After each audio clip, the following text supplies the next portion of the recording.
Since the onset of the COVID-19 pandemic, more than 50 million people are now food insecure.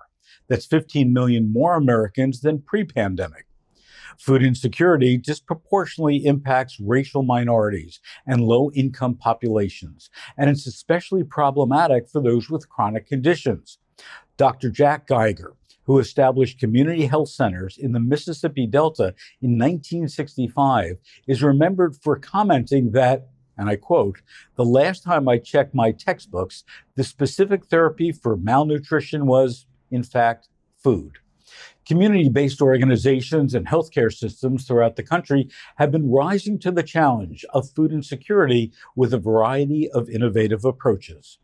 The National Program Office for the Bridging the Gap, Reducing Disparities in Diabetes Care initiative works with health and social service organizations across the U.S. to address the needs of patients with diabetes. They've identified strategies that have been central to the success in programs aimed at increasing food access and reducing food insecurity in disadvantaged populations. Number one is embedding food distribution in hospitals and in clinics, which frankly has been proven to add substantial benefits, including the expeditious provision of food for those in urgent need, co-location of services to reduce patient burden, opportunities to provide skill-based nutrition education, and the establishment and reinforcement of institutional trust.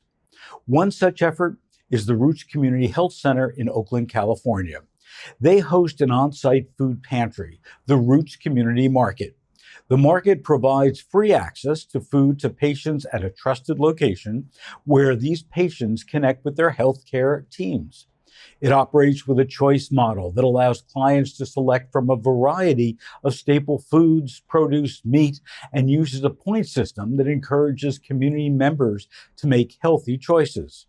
Healthier foods, such as fresh produce and low-fat meats, cost fewer points than less healthy options, such as canned foods and high-fat items. Patients receive a fixed number of points with which to shop based on family size and other factors. Between June 2019 and March 2020, the Roots Community Market distributed food 518 times to 313 patients, reaching an average of 37 patients per month.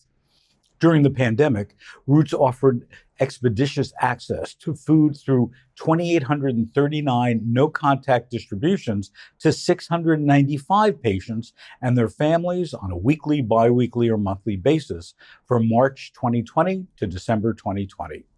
This represented an increase of more than 500% in the number of food distributions and more than 200% in the number of patients that were served during similar time periods.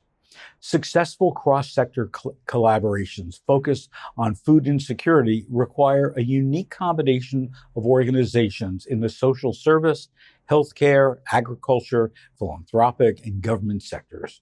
These initiatives are critical and deserve our financial and our moral support.